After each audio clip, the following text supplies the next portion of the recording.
to rock. E a pergunta, Juliana Pereira de Castro. Gostaria que o tenente explicasse de forma prática qual é o mais correto em se fazer em caso de fogo. O que nós, civis, devemos fazer para nos salvar? Aí ela complementa aqui. Recentemente teve o caso do prédio em que a família se jogou e, segundo o laudo, era a higienização do sofá. E o casão fala assim, nossa, eu não sabia disso. Que coisa. Então, responde aí a pergunta da Juliana aí, por favor, meu grande cota, meu tenente-coronel aí. Olha, eu acho que esse caso é um caso do Centro-Oeste, alguma coisa assim. Eu acho que foi um prédio que alguém foi fazer uma aplicação, né, de um produto ali para o estofamento e tal, e de alguma forma aconteceu um problema ali, vazou foi emitido algum produto químico ali no ambiente e de alguma forma houve um incêndio, né? É muito importante, na hora que você vai, nesse caso especificamente, conhecer o tipo de produto que vai ser aplicado, a técnica, o conhecimento, se existe algum procedimento anterior, né, padronizado para ser utilizado, porque muitas vezes você precisa de abrir, né, as janelas, deixar ventilado, né, então você tem que conhecer tudo, os conceitos, para que você não se coloque em risco, né? Então, eu não sei bem, eu não acompanhei esse incêndio, então eu não posso falar muito a respeito disso. Eu vi só a questão da chamada, inclusive, na reportagem, né? Existem situações em que realmente, hoje está acontecendo muito na Europa, nos Estados Unidos, as pessoas levarem as bikes elétricas ou os skates elétricos e tal, para recarregar dentro dos apartamentos. A gente tem orientado, falar, não façam isso porque bateria de lítio e tal, se tiver uma fuga térmica, vai propagar e vai matar as pessoas que estão dentro do apartamento, pelos gases altamente tóxicos e pela temperatura, né?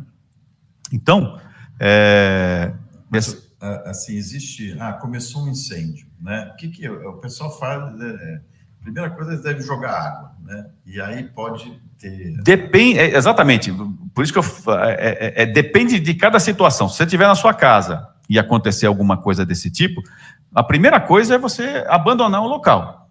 O mais importante é você abandonar o local e se colocar em uma situação de segurança para depois você decidir o que você pode ou não fazer, né? Então, se você mora num prédio verticalizado, você tem que conhecer o sistema de segurança que tem dentro da sua edificação, né? Eu questiono muito a questão de prédio verticalizado, coloca o hidrante.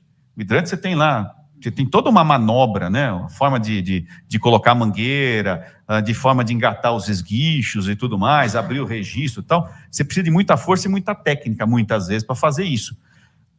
Muitas vezes não dá para fazer. Então, eu critico muito essa questão, por isso que eu falei de verificar as condições da edificação, se realmente funciona ou não, porque eu tenho dúvidas com relação à questão da utilização de hidrante, se não era melhor utilizar outro tipo de solução. Mas o principal é verificar quantas pessoas estão no ambiente, retirar essas pessoas desse ambiente, colocar numa área segura, e se você quiser e tiver condição técnica e for treinado aí você pode fazer um trabalho. Que nem eu estava na casa da minha mãe, acho que foi ano passado, ano retrasado, não lembro, e eu ouvi o alarme tocando. Ouvi o alarme tocando e tal, eu falei, mãe, isso aqui é o alarme e tal. Eu falei, olha, alguma coisa aconteceu, a gente não tem que ficar aqui. E aí a gente começou a descer, falei, então não vamos usar elevador, vamos descer pela escada. Eu sei que a escada era pressurizada, tal, não sei se estava funcionando ou não, né? Mas de qualquer jeito a gente desceu. E aí eu falei, mãe, vai descendo aos poucos, com calma, porque só está num lugar seguro.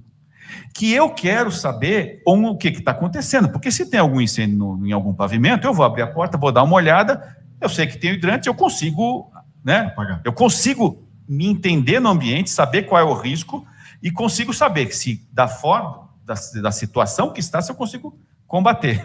Foi engraçado porque cada vez que eu abri uma porta, eu pedi para minha mãe descer, ela ficava me esperando e vinha para trás de mim, querendo saber o que estava acontecendo.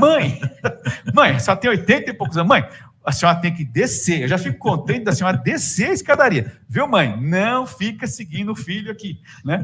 Então, eu tentei descer, ia acessar 3 andares e ela quis ficar atrás. Eu falei, não, agora eu vou embora, vou descer com a senhora. E ela do ladinho, assim. E ela do ladinho, achando que eu... né? Cotinha. Cotinha. O que está acontecendo aí? Eu acho que eu tenho 14 anos ainda, né? Então, assim, mas respondendo.